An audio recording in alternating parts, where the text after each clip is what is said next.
Hello everyone, a very good morning to all of you. Myself Sunil Yadav और आप लोग मुझे देख रहे हैं कैंप स्पेस चैनल पर।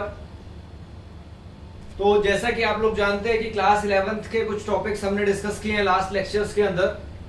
आज उन्हीं को कंटिन्यू करते हैं आगे, उन्हीं के कंटिन्यूड लेक्चर आज हम आगे डिस्कस करने वाले हैं। तो देखिएगा बेटा जी, आज हम लोग क्या डिस्कस करेंगे, क्लास 11th के बारे में क्या डिस्कस करने वाला हूं आज मैं। एक बहुत ही इंपॉर्टेंट टॉपिक अपने आप में, जिसको हम क्या कहते हैं, साइंटिफिक नोटेशन कहा जाता है, जिसको that is known as scientific notation. And that scientific notation, अभी साइंटिफिक नोटेशन का मतलब क्या होता है बेटा जी, इस बात को समझना बहुत ज्यादा जरूरी है हमारे लिए, और इसका यूज कहाँ होता है ये भी बहुत ज्यादा जरूरी है हमारे लिए। जैसे कि अगर मान लो एक नंबर लिख दूं मैं आपके सामने, फॉर एग्जांपल एक नंबर लिख दिया मैंने आपके सामने 6 0 2 0 0 0 0 0 0 0, इस तरीके से बहुत सारी जीरोस इसके पीछे लगा दी जाए। जब इस तरीके की बहुत सारी जीरो इसके सामने सब्स्टिट्यूट हमने कर दी, तो क्या हुआ कि अब इस नंबर को पढ़ने में, रीड करने में बड़ी प्रॉब्लम होगी आपको।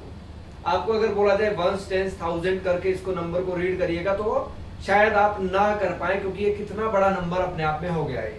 तो जब भी इस तरीके की बहुत बड़ी डिजिट आ जाती है बेटा जी, तो ऐसे नंबर्स को, क्योंकि केमिस्ट्री के अंदर हम लोग क्या करते हैं बेटा जी, केमिस्ट्री के अंदर जनरली क्या होता है, study of atoms and molecules होता है। क्या होता है, study of atoms and molecules होता है। और ये एटम्स और मॉलिक्यूल्स क्या है, वेरी स्मॉल पार्टिकल्स होते हैं, बहुत ही छोटे पार्टिकल्स होते हैं, जो कि हमारी नेक्ड आई से हमें दिखते भी नहीं है। तो अब इस तरीके के नंबर को काउंट करने के लिए जनरली हम लोग एटम्स या मॉलिक्यूल्स काउंट करने के लिए, जनरली जब हम एटम मॉलिक्यूल को काउंट करते हैं, तो इतना ज्यादा नंबर आपके पास आ जाएगा कुछ इस तरीके का। अब इस तरीके के नंबर को आप जब रीड करेंगे, तो रीड करने में बड़ी परेशानी होती है। अब बड़ी परेशानी होती है, तो इस चीज को ही सिंप्लीफाई करने के लिए, इस चीज का सिंप्लीफिकेशन क्या किससे हुआ, इस साइंटिफिक नोटेशन से हुआ बेटा जी। तो किसी भी नंबर को आप कैसे साइंटिफिकली कैसे नोटेशन देंगे, उसको इस बात को यहाँ पर समझाया जा रहा है। देखिएगा, अब अगर मैं बोलूं तो कैसे साइंटिफिक नोटेशन दिया जाता है। अगर कोई भी नंबर है बहुत बड़ा सा, उसको आप n × 10 की पावर n में अगर उसको क्या कर दे, एक्सप्रेस कर दें, n × 10 की पावर n में अगर उसको एक्सप्रेस आप कर देंगे, तो वो बन जाएगा हमारा साइंटिफिक नोटेशन।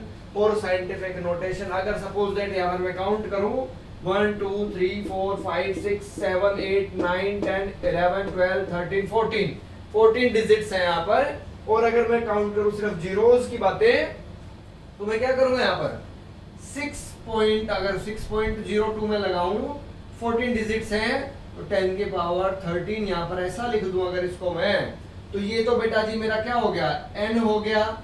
और ये क्या हो गया, 10 की पावर n हो गया, स्मॉल n हो गया।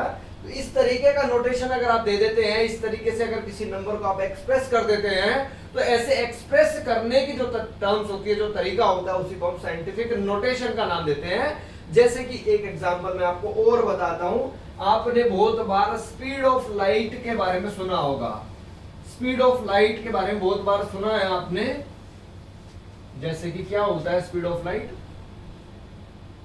स्पीड ऑफ लाइट सुना था आपने,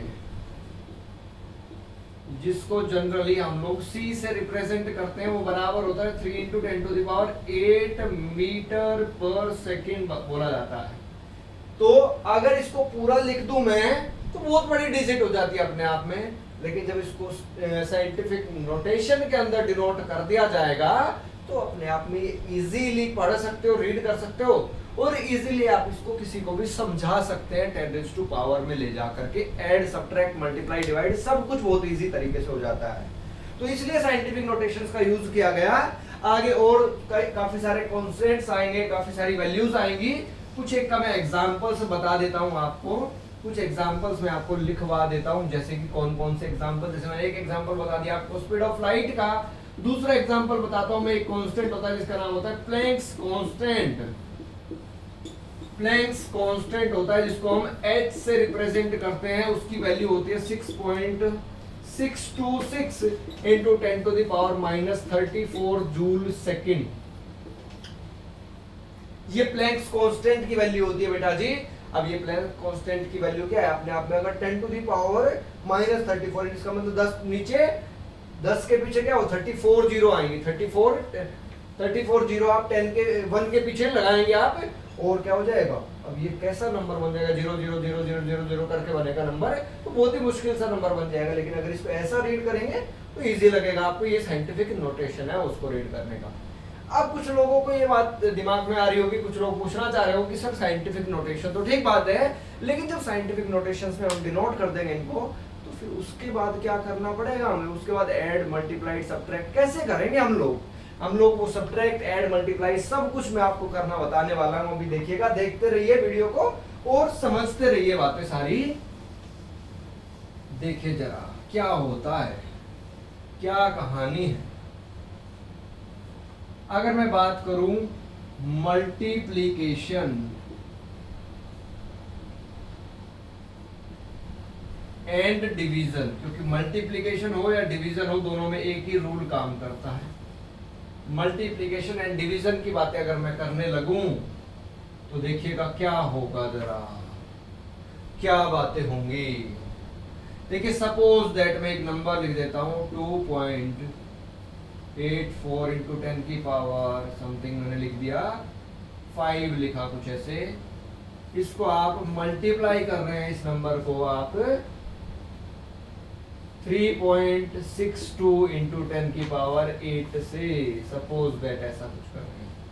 तो बेटा जी जब भी आप, एक बात आपने पढ़ी थी मैथमेटिक्स, जब आपने पढ़ा था मैथमेटिक्स आपने पढ़ी होगी उस बात, उसके अंदर बातें कि जब बेस सेम होता है, देखो बेस 10 है दोनों जगह, बेस सेम होता है तो मल्टीप्लाई में अगर है वो चीज मल्टीप्लाई में है डिवाइड में है तो पावर ऐड हो जाएंगी, पावर जो भी है वो ऐड हो जाएंगी। अगर माइनस पावर है तो ऐड कर दीजिए, जो रिजल्ट आएगा वो रिजल्ट आ जाएगा। प्लस पावर है तो प्लस के हिसाब से ऐड कर देंगे। यानी जब भी बेस सेम होगा तो आपको बताया गया था कि पावर्स ऐड हो जाती हैं। तो अगर मैं बोलूं तो देखिएगा 2.84 यहाँ पर मल्टीप्लाई लिख देता हूँ 3.62, और पावर क्या है, बेस अगर सेम है 10 बेस है तो पावर क्या हो जाएगी 8 प्लस 5 कितना हो जाता है 13। इसको आप सोल्व कर लेंगे, जो आंसर होगा वही आपका मल्टीप्लिकेशन डिवीजन का रूल भी फॉलो करेगा यहाँ पर, और आंसर आपका इजीली कैलकुलेट हो जाएगा। इज इट ओके और नॉट? ये बात सबको समझ आ रही है कि नहीं आ रही है?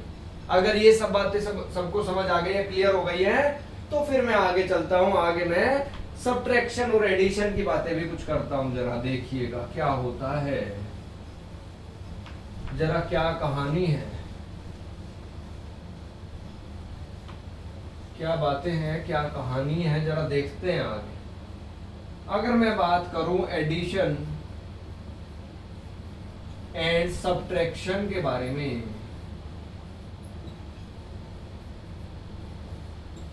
एडिशन एंड सब्ट्रैक्शन की बातें करूं, जब साइंटिफिक नोटेशन में कोई नंबर लिखा हुआ है तो उसके अंदर एडिशन सब्ट्रैक्शन किस तरीके से किया जाता है, इस बात को समझना है जरा आपको।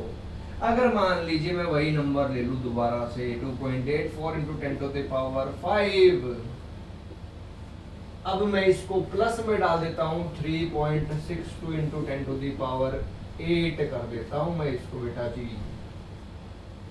तो जब भी आपको प्लस करना है या माइनस करना है, यानी सब्ट्रैक्ट करना है या ऐड करना है, तो बेटा जी आपको सबसे पहले एक काम करना पड़ेगा कि पावर्स दोनों सेम करनी पड़ेंगी। 10 की जो पावर है आपको सेम करनी पड़ेगी, चाहे आप उसको छोटा कर लीजिए चाहे उसको बड़ा कर लीजिए, लेकिन जब आप पावर सेम कर लेंगे तभी आप वो 10 की पावर को कॉमन ले पाएंगे और तभी एडिशन सब्ट्रैक्शन पॉसिबल हो पाएगा। यहाँ पर पावर्स ऐड नहीं होती हैं, बेस तो सेम है लेकिन एडिशन सब्ट्रैक्शन के केस में पावर्स ऐड नहीं हुआ करती हैं, वो केवल और केवल मल्टीप्लिकेशन डिवीजन के केस में ही होता है।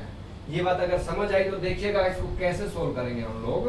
2.84 इंटू 10 टू द पावर 5 अगर लिख दिया मैंने यहाँ पर, उसको भी 10 टू द पावर 5 में अगर मैं कन्वर्ट करूं तो 3.62 पहले था उसको 1000 से मैं यहाँ पर मल्टीप्लाई कर देता हूँ, 10⁵ लिख देता हूँ कुछ ऐसा मैं।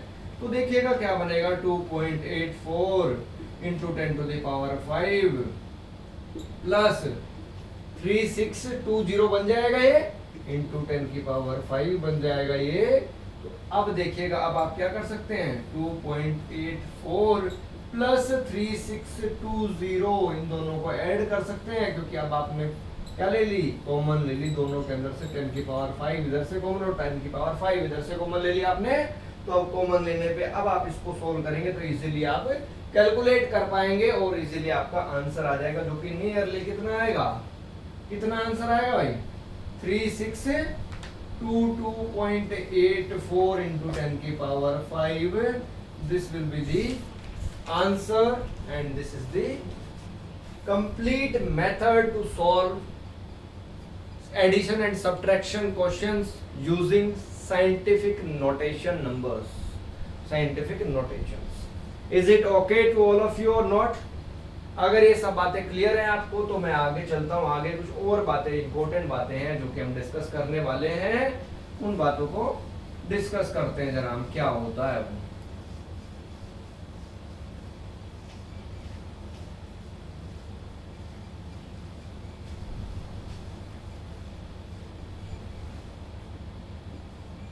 ये समझ लीजिएगा कि अब जो मैं डिस्कस करने जा रहा हूं, ये बहुत सारे लोगों को ये बात समझ ही नहीं आती है कि इनका मतलब क्या होता है बेटा जी, इनका मतलब क्या होता है, ये बहुत लोगों को समझ ही नहीं आता है, पढ़ने के बाद भी समझ नहीं आता है कि होता क्या है। ये कुछ बातें इस तरीके की होती हैं, लेकिन हम लोग बिल्कुल सिंपल एग्जांपल लेंगे और सिंपल एग्जांपल लेकर के इन बातों को बिल्कुल क्लियरली समझेंगे। जरा देखिएगा, पहले मैं आपको प्रिसीजन समझा रहा हूं, जरा देखिए। सपोज दैट कोई चीज थी, उसकी ट्रू वैल्यू जो थी, मान लो 5.0 kg लिख देता हूं मैं इसको, ऐसे मान लो आप मार्केट में चीनी लेने गए, आपने बोला कि भाई 5 किलो चीनी दे दीजिए मुझे। अब 5 किलो हमने सोच के गए थे, हमारे दिमाग में क्या था, 5 किलो चीनी लेनी, यानी ट्रू वैल्यू क्या है उसकी, पैसे भी हमने 5 किलो के दिए और हमारे दिमाग में भी 5 किलो ही था, 5 किलोग्राम ही था, तो ट्रू वैल्यू तो हमारे लिए क्या हो गई, 5 किलोग्राम हो गई। लेकिन बेटा जी क्या हुआ कि जब उस दुकानदार ने हमें चीनी दी, वे करके, तोल करके, माप करके चीनी हमें दी, तो हुआ क्या कि उसने 2 बार चीनी को मेजर किया, पहली बार और दूसरी बार। पहली बार उसने मेजर जब किया तो उसने 4.96 लिख देता हूं, 96 इस तरीके से कुछ केजी, या ऐसा लिख देता हूं, रुकिए, 4.8 केजी मेजर कर दिया उसने, मान लो। दूसरी बारी उसने मेजर कर दिया 4.85 केजी, इसको ऐसा लिख दीजिए, 80 केजी लिख दीजिए, ठीक है। अब देखिएगा, चाहे वो उससे गलती से हुआ हो, चाहे वो उसने जानबूझ के किया हो, हमें नहीं पता, लेकिन मैं आपको एक एग्जांपल से बताने वाला हूं, ये बात समझिए इन बातों को। 4.80 केजी मेजर किया, दूसरे टाइम उसने 4.85 केजी मेजर किया। पहली बार जब मेजर किया तो हमने बोला कि भाई ये तो कम है, तो उसने दोबारा मेजर कर दिया, वो इतना मेजर कर दिया दोबारा। अब इतना मेजर करने के बाद देखिए हमारी ट्रू वैल्यू क्या थी, 5 किलोग्राम, लेकिन 5 किलोग्राम के नजदीकी वैल्यू तो ये नहीं दिख रही है, यानी कि काफी कम है ये तो। लेकिन बेटा जी ये दोनों वैल्यू आपस में तो बहुत ज्यादा नजदीक है कि नहीं है, ये वैल्यू दोनों आपस में बहुत ज्यादा नजदीक है कि नहीं है। तो जब हम कोई मेजरमेंट करते हैं, एक ही चीज को 2 या 2 से ज्यादा बार मेजर करते हैं, हमने जो 2-3 बार मेजरमेंट ली, हमने वो जो मेजरमेंट की वैल्यूज थी, अगर वो ट्रू वैल्यू के बहुत नजदीक ना हो, लेकिन वो आपस में नजदीक वैल्यूज हो, तो ऐसी चीजों को हम प्रिसीजन कहते हैं। ऐसी चीज का नाम क्या हो जाएगा, इसी मेजरमेंट का नाम क्या हो जाएगा, प्रिसीजन हो जाएगा, प्रिसीजन कहते हैं, या ऐसी वैल्यूज को हम प्रिसाइज वैल्यूज कहते हैं। क्या कहते हैं, या तो इस फिनोमेना का नाम प्रिसीजन होता है और या फिर इसको प्रिसाइज वैल्यूज कहते हैं हम लोग।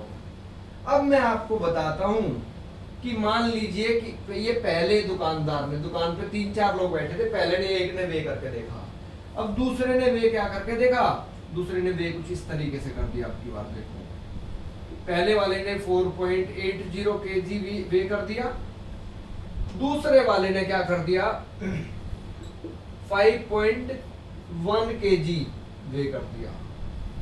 अब देखिए बेटा जी, देखिए इसको ऐसा कर देता हूं 5.20 kg कर देता हूं। अब देखिएगा, ना ही तो ये दोनों की दोनों वैल्यू 5 के बहुत ज्यादा नजदीक है, डिफरेंस है, काफी डिफरेंस है हमारे हिसाब से, क्योंकि जब कोई चीज लेने जाएंगे तो हम जब पैसा पूरा दे रहे तो हमें चीज भी पूरी चाहिए। तो ना ही तो ये बहुत ज्यादा नजदीक ट्रू वैल्यू के है, और ना ही आपस में ये दोनों वैल्यू बहुत ज्यादा नजदीक हैं।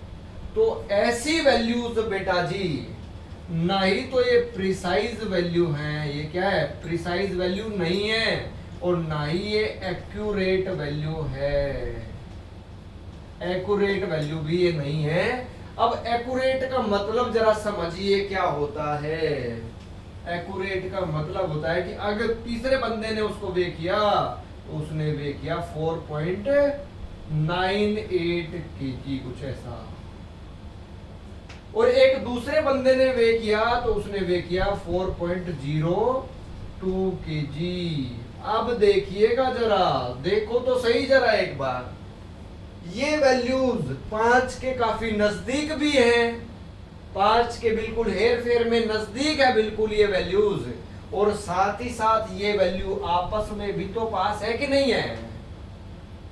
यानी कोई ऐसी वैल्यू जो 5 के नजदीक भी हो, यानी ट्रू वैल्यू के बहुत करीब भी हो और आपस में भी पास पास हो, तो हम इसको क्या कह सकते हैं, ये एक्यूरेट वैल्यूज हैं। जो वैल्यू एक्यूरेट का मतलब क्या समझेंगे आप, कि जब हमने कोई ट्रू वैल्यू बताई उसके कितने नजदीक आपने कोई मेजरमेंट जो किया, उसकी वैल्यूज कितने ट्रू वैल्यू के कितना नजदीक आ रही थी, वो उसका मतलब एक्यूरेट था। आपने कितने एक्यूरेट रिजल्ट्स निकाले, वो एक्यूरेट था। और साथ ही साथ अब देखो बाई चांस क्या हुआ कि ये वैल्यूज आपस में भी बहुत ज्यादा नजदीक नजदीक हैं, तो मैं क्या कहूं कि ये वैल्यूज क्या है, प्रिसाइज वैल्यू भी है। यानी इनको क्या कह दूं मैं कि ये प्रिसाइज भी है, प्रिसीजन भी दिख रहा है मुझे इनके अंदर। अगर ये बातें आपको क्लियर हुई हैं तो मैं आगे चलता हूं, और आगे चलने पर मैं एक और चीज आपको समझाने वाला हूं।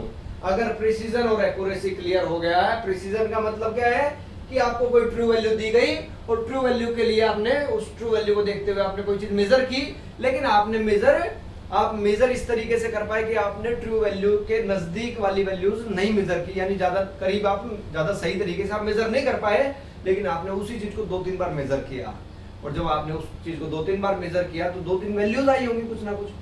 लेकिन अगर वो वैल्यूज ट्रू वैल्यू के नजदीक नहीं है, लेकिन वो जो वैल्यू आपने मेजर की है वो आपस में बहुत नजदीक है, तो ऐसी वैल्यूज क्या होती है, प्रिसाइज वैल्यूज होती है। लेकिन अगर आपने कोई मेजरमेंट किया, वो ट्रू वैल्यू के बहुत नजदीक वैल्यू आपने मेजर कर दी, ऐसी वैल्यूज को एक्यूरेट वैल्यू कहा जाता है, एक्यूरेसी कहा जाता है। इस फिनोमेना का नाम एक्यूरेसी होता है। अब मैं एक और छोटी सी बात बताता हूं आपको, वो भी बहुत इंपॉर्टेंट चीज है, बहुत ही बेहद इंपॉर्टेंट बातें हैं। छोटी छोटी बातें हैं लेकिन है वो बेहद इंपॉर्टेंट। ये सारी की सारी बेहद इंपॉर्टेंट क्यों है, क्योंकि इन छोटी छोटी बातों से मिलकर के पूरी केमिस्ट्री की कहानी चलेगी। जैसे बोलते हैं बूंद बूंद से ही घड़ा भरता है, वैसे ही क्या होता है, छोटे छोटे कॉन्सेप्ट्स जुड़ करके ही पूरी कहानी जुड़ जाएगी, कहानी बन जाएगी। अब मैं आपको राउंडिंग ऑफ द नंबर्स सिखाने वाला हूं। अगर आप कभी किसी नंबर को राउंड ऑफ करने बैठ जाएं तो आप राउंड ऑफ कैसे करेंगे, जरा कैसे करेंगे, यही तो बात सीखनी है। अब इन सारी बातों को मैं एक एक एग्जांपल लेकर के आपको सिखाऊंगा, जिससे कि आपको बातें बिल्कुल क्लियर हो जाएंगी। मैं डिक्टेट करूंगा, उसका मतलब क्या है ये बात मैं आपको डिक्टेट करूंगा। देखिएगा, मान लीजिए वैल्यू ली मैंने 1.3846 वैल्यू ले ली मैंने। मेरे को बोला गया इसको राउंड ऑफ करके बताइए भाई, राउंड ऑफ होके क्या हो जाएगा भाई। तो बेटा जी जब आप देखेंगे कोई भी नंबर आपको राउंड ऑफ करना है तो लास्ट नंबर देखेंगे सबसे पहले। अगर लास्ट नंबर 5 से बड़ा है तो आपको क्या करना है, उससे पहले वाले नंबर में जरा +1 कर देना, और जो आंसर बन जाए वही आपका आंसर हो जाएगा। यानी ये जो है ये आंसर बन गया। अगर नंबर क्या था, if the last number is greater than 5 then add +1 to the number preceding that last number. उस नंबर से, लास्ट नंबर से पहले जो नंबर आ रखा है उसमें एक जोड़ के लिख दीजिएगा, वही आपका आंसर हो जाएगा। ये राउंड ऑफ का पहला रूल हो गया। ये एग्जाम्पल के साथ साथ रूल्स चल रहे हैं बेटा जी, क्योंकि रूल्स तो आप किसी भी बुक से कहीं से भी देख सकते हैं, लेकिन उस रूल को समझना बेहद जरूरी है, क्योंकि मुझे लैंग्वेज लिखवाने में कोई इंटरेस्ट नहीं है, लेकिन कॉन्सेप्ट समझ आएगा तो बहुत अच्छा मजा आ जाएगा आप लोगों को। देखिएगा सेकंड रूल बताता हूँ, सेकंड एग्जांपल और सेकंड रूल। अगर ऐसा ही एक और ले लेता हूं मैं 1.38, यही ले लेता हूँ 384 और 3 ले लेता हूं। अगर आपको राउंड ऑफ करने के लिए बोल दिया जाए, इस नंबर को आपको बोला गया राउंड ऑफ करके बताइए, तो आप क्या करेंगे, आप फिर से वही लास्ट नंबर देखेंगे, और फिर से लास्ट नंबर आपने देखा वो तो आपको क्या दिखने लगा, ये तो 5 से छोटा नंबर है अब की बार, और 5 से छोटा नंबर है बेटा जी, तो इससे पहले वाले नंबर में आपको अब की बार कुछ भी नहीं करना। जो आप पीछे वाला नंबर था उसको हटा दीजिए, और बाकी जो बच गया वही आपका आंसर हो गया, वही आपका आंसर है। ये बात समझ आ रही है कि नहीं आ रही है? अगर ये बात समझ आ रही है तो मजा ही आ जाएगा, मजा, बेहद ही मजा आ जाएगा। तो देखिएगा फोर्थ रूल में आपको बताने, सॉरी थर्ड रूल में आपको बताने जा रहा हूं इसका, राउंड ऑफ द नंबर्स का, राउंडिंग ऑफ कैसे करते हैं नंबर्स की, उसका थर्ड रूल क्या कहता है। थर्ड रूल कहता है कि अगर मान लीजिए 1.384 लिख देता हूं, क्या, चलो ये नंबर लिखा मैंने। अभी तक मैंने बोला कि भाई 5 से बड़ा नंबर आ जाता है तो आप एक ऐड कर देंगे उससे पहले वाले नंबर में, और अगर 5 से छोटा नंबर आता है तो आप पीछे वाले नंबर को हटा दीजिए, जो बच गया वही आंसर है। लेकिन जब 5 ही आ गया तो क्या करने वाले हैं, अब आप क्या करेंगे, जब नंबर ही 5 आ गया तो बेटा जी जब नंबर 5 आ गया तो उससे पहले वाला नंबर, ये देखना पड़ेगा कि उससे पहले वाला नंबर ओड नंबर है या उससे पहले वाला नंबर इवन नंबर है।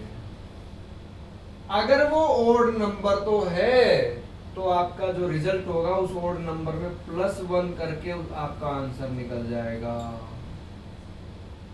और अगर इवन नंबर था तो एज इट इज लिख दीजिए उसको, यानी जो जैसा था वो वैसा ही लिख देना, कुछ नहीं करना आपको, ऐड मल्टीप्लाई सब्ट्रैक्ट कुछ नहीं करना उसके अंदर। यानी अगर इसका मैं रिजल्ट बताऊं आपको 1.3845, तो नंबर 5 है, लेकिन उससे पहले वाले नंबर को देखा हमने, ये इवन नंबर मुझे दिख रहा था, तो आपको क्या करना है, पीछे से 5 को हटा दीजिए बस, 1.384, ये आपका आंसर बन गया। This will be the final answer. और अगर मैं बात करूं नेक्स्ट फोर्थ नंबर रूल की, अगर मैं यहां पर लिख देता 1.3855 लिख देता सपोज दैट, तो लास्ट नंबर अभी भी क्या है, 5 ही आ रहा है, लेकिन हमने देखा ये जो नंबर है क्या है, ओड नंबर आ गया अब की बार। तो ओड नंबर के केस में क्या बताया मैंने, जब ओड नंबर, लास्ट नंबर 5 है और 5 से पहले अगर ओड नंबर है तो आप क्या करेंगे, उसमें एक ऐड करके लिख देंगे, 1.386 इसका आंसर हो जाएगा। तो ये 4 रूल्स होते हैं बेटा जी, कभी भी किसी नंबर को राउंड ऑफ करना हो तो 4 रूल्स आप फॉलो करेंगे, और 4 रूल्स अगर आपको आते हैं, फॉलो कर लिया आपने, तो समझ लीजिएगा राउंड ऑफ का क्वेश्चन कभी भी गलत ही नहीं होगा आपसे, हमेशा ठीक चलेगा, हमेशा सही रहेगा। देखिएगा आगे की कहानी में बताता हूं आपको, और आगे की कहानी में चलते हैं जरा।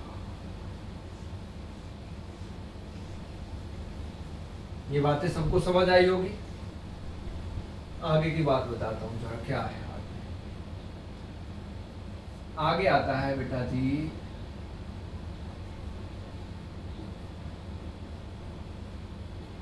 Significant figures. ये अपने आप में बहुत इंपॉर्टेंट टॉपिक है। क्यों इंपॉर्टेंट है? क्योंकि इससे बार बार क्वेश्चन बन जाता है। और इसके कुछ 5 रूल्स होते हैं, वो रूल्स के हिसाब से आप सिग्निफिकेंट फिगर कैलकुलेट करते हैं, और उन रूल्स को समझ लेंगे तो समझ लीजिएगा सारा काम आपका बहुत ही आसान हो जाएगा, बहुत ही सिंपल तरीके से काम, अच्छे से काम बन जाएगा सारा का सारा। अब देखिएगा बात करने वाला हूं मैं सिग्निफिकेंट फिगर्स के बारे में।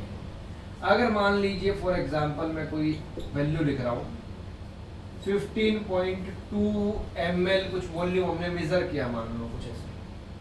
तो बेटा जी क्या होता है, हर मेजरमेंट के अंदर ना, जब भी आप कोई मेजरमेंट करते हैं उस मेजरमेंट के अंदर, हर एक मेजरमेंट के अंदर कुछ ना कुछ अनसर्टेनिटी जुड़ी होती है उसके साथ, यानी अनिश्चितता जुड़ी होती है उसके साथ, अनसर्टेनिटी होती है। लेकिन आप ये बात समझ लेना, याद कर लेना, जो सामने डेसिमल से पहले जो नंबर लिखा है ये सर्टेन नंबर होता है, सर्टेन वैल्यू है ये। अगर अनसर्टेनिटी जुड़ी है तो वो इसमें है, पॉइंट के बाद जो है इसमें अनसर्टेनिटी होती है। और अनसर्टेनिटी अगर नहीं भी बताया जाए तो प्लस माइनस 1 की अनसर्टेनिटी हमेशा जुड़ी होती है किसी भी मेजरमेंट के साथ, प्लस माइनस 1 की अनसर्टेनिटी जुड़ी होती है। अब उसी अनसर्टेनिटी की वजह से क्या होता है कि हमें कुछ चीजें क्या करनी पड़ी। अगर हमसे कोई नंबर लिख के दे दे और पूछ ले कि भाई मुझे जरा ये बताओ इसमें कितने सिग्निफिकेंट फिगर, सिग्निफिकेंट मतलब सर्टेन नंबर्स कितने हैं इसके अंदर, उस चीज को बताने के लिए 5 रूल्स बनाए गए। 5 रूल्स क्या होते हैं जरा देखते हैं, उन सब चीजों को समझते हैं हम। इसको मैं क्लियर करके जरा यहाँ पर 5 रूल्स डिस्कस करता हूँ आपके साथ।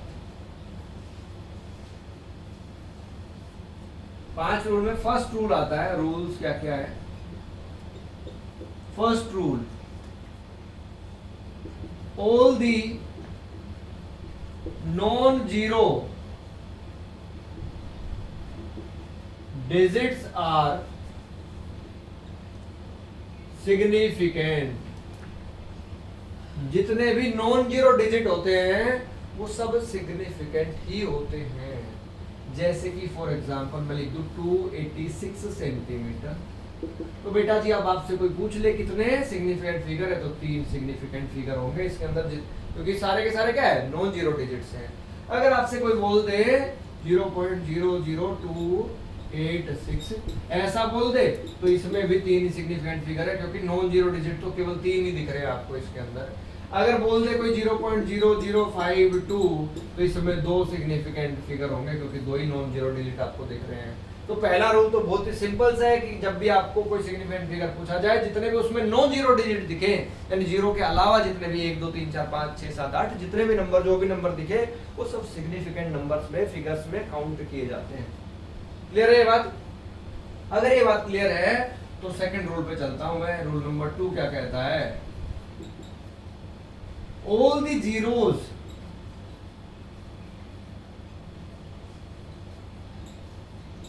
present between 2 non-zero digits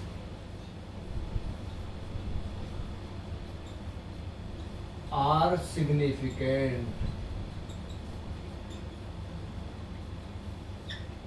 सारी की सारी जीरो जब भी होंगी, लेकिन वो जीरो कहां होगी, 2 नॉन जीरो डिजिट के बीच में होंगी, तो उनको क्या मानेंगे हम लोग, सिग्निफिकेंट मानेंगे, सिग्निफिकेंट मानेंगे। जैसे कि अगर मैं लिख दूं एग्जांपल क्या 2008 2008 लिख दिया मैंने, तो इसमें अगर सिग्निफिकेंट फिगर पूछे तो बेटा जी 4 है, क्योंकि ये भी नॉन जीरो डिजिट, ये भी नॉन जीरो डिजिट, और इसके बीच में 0 0 आ रखी है। तो जब भी जीरो नॉन जीरो डिजिट्स के बीच में होंगे तो सिग्निफिकेंट कंसीडर किए जाएंगे।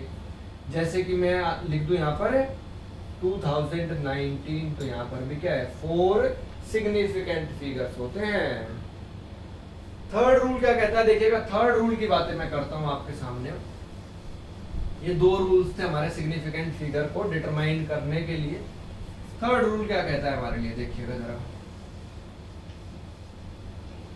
बहुत ही सिंपल सा है थर्ड रूल भी। थर्ड रूल कहता है zeros preceding to non zero digits are insignificant. यानी कभी भी नॉन जीरो डिजिट से पहले अगर कोई जीरो आ जाता है तो वो सिग्निफिकेंट नहीं कहलाता है, नहीं होता। जैसे मैंने लिखा था एक एग्जांपल अभी 0.0052 ऐसा कुछ लिखा था, इसमें दो सिग्निफिकेंट फिगर होते थे। नॉन जीरो डिजिट से पहले जितने भी जीरो सिग्निफिकेंट नहीं होते हैं वो। ऐसे ही देखिएगा, अगर मैं लिख दूं 0044 ऐसा लिख दूं मैं, इसमें भी दो सिग्निफिकेंट फिगर है। 0001 लिख दूं, बहुत लोग कार का नंबर ले लेते हैं, ऐसा तो एक सिग्निफिकेंट फिगर है इसके अंदर, है ना। 5 लाख रुपए में नंबर मिलता है नीलामी होकर के, लेकिन सिग्निफिकेंट फिगर कितनी है? एक है। देखो, अगर साइंटिफिकली बातें करें तो, और अगर वैसे बातें करें तो इंसान कहेगा यार 5 लाख रुपए का नंबर खरीदा है मैंने तो, लेकिन उसमें सिग्निफिकेंट डिजिट कितनी है बेटा जी? केवल एक है। समझ आई होगी बातें आपको ये? तो देखिएगा फोर्थ रूल और बताता हूं मैं आपको। Zeros present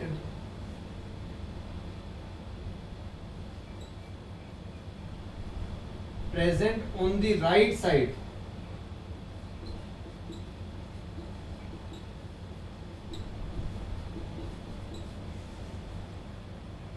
side of decimal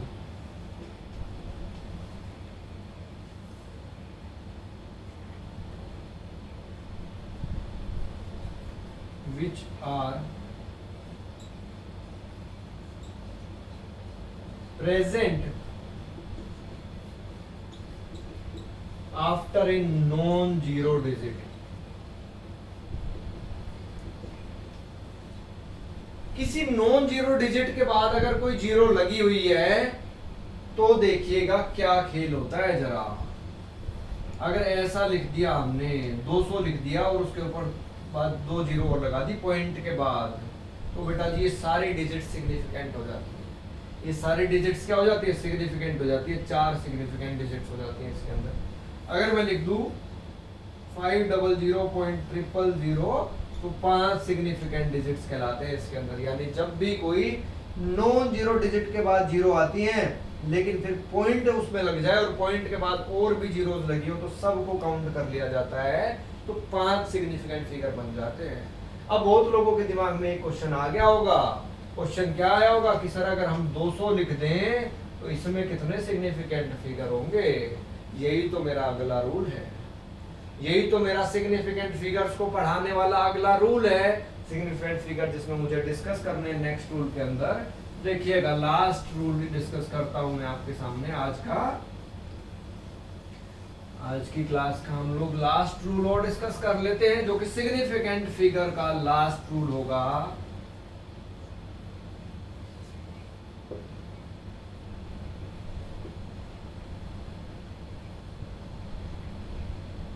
all the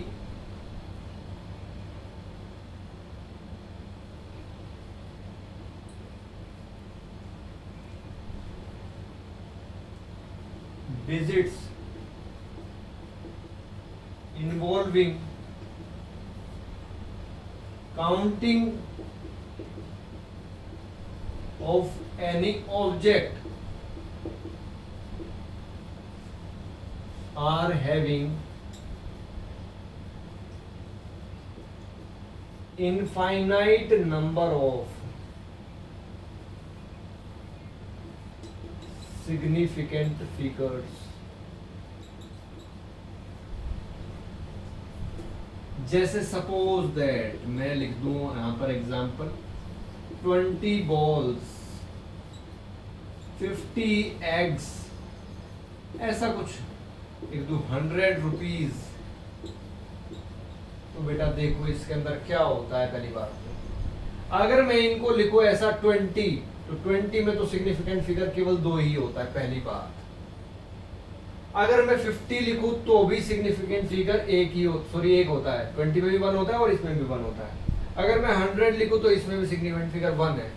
लेकिन इनफाइनाइट मैंने क्यों लिखा? इनफाइनाइट नंबर ऑफ सिग्निफिकेंट क्यों लिखा? इस बात को समझना है जरा। समझेंगे कैसे?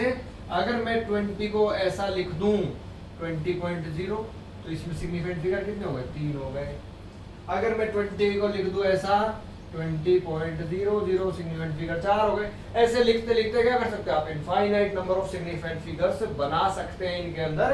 तो इसलिए बोला जाता है कि किसी भी काउंटिंग नंबर में, काउंटिंग किसी ऑब्जेक्ट को जब काउंट कर रहे हैं 10 20 30 50 100 200 400, उनमें क्या होता है, infinite number of significant figure आप बना सकते हैं डेसिमल लगा लगा करके। लेकिन अगर आपको 200 लिख करके दिया है, जो मैंने एग्जांपल बताया था, तो उसमें तो बेटा जी केवल एक ही सिग्निफिकेंट फिगर होता है। जीरो केवल तभी आप काउंट करेंगे, आपको कंफ्यूजन क्रिएट ना हो उसके लिए बता देता हूं। आप समझ रहे होंगे सर ने पहले तो 200.00 लगा करके उसको 4 सिग्निफिकेंट फिगर बता दिया। लेकिन बेटा जी सुन लो बात, ये जीरो जो 200 वाली 200 की जो 2 जीरो थी, ये जो 2 जीरो थी, ये केवल तभी काउंट होंगे जब इसके बाद डेसिमल लग गया होगा यहाँ पर। और डेसिमल लगने के बाद चाहे कोई और डिजिट लगे या ना लगे, लेकिन अब ये काउंट हो जाएंगे जब तक इसके पीछे कोई डेसिमल नहीं हुआ। आपने सिंपल ऐसा 200 लिखा है तो इसमें केवल एक ही सिग्निफिकेंट फिगर है, इसमें कोई 3 सिग्निफिकेंट फिगर नहीं है। ये बात आप समझ लेंगे और जान लेंगे इन बातों को। और ये थी आज की हमारी कहानी। और फिर भी अगर किसी को कोई डाउट रहता है तो आपके लिए कमेंट सेक्शन है ही, कभी भी डाउट डालेंगे आपको उसका जवाब हाथों हाथ मिल जाएगा। तो डाउट आप जब भी डालना चाहे डाल सकते हैं। और किसी ने अगर चैनल को सब्सक्राइब नहीं किया तो चैनल सब्सक्राइब कर सकते हैं, ताकि लेटेस्ट वीडियो का नोटिफिकेशन आपको मिलता रहे। और तब तक के लिए जो आज मैंने पढ़ाया उसको आप डेली का होमवर्क डेली करेंगे, आज का पढ़ाया हुआ आज होमवर्क कर लेंगे। और इसमें कोई भी डाउट आपको लगता है तो उसको आप नेसेसरी बहुत अच्छे तरीके से आप डिस्कस कर सकते हैं और तैयारी कर सकते हैं अपनी। तब तक के लिए आप अपने घर पे रहिए, हेल्दी रहिए, शांति से रहिए, मुस्कुराते रहिए और खुश रहिए। Thank you and have a nice day.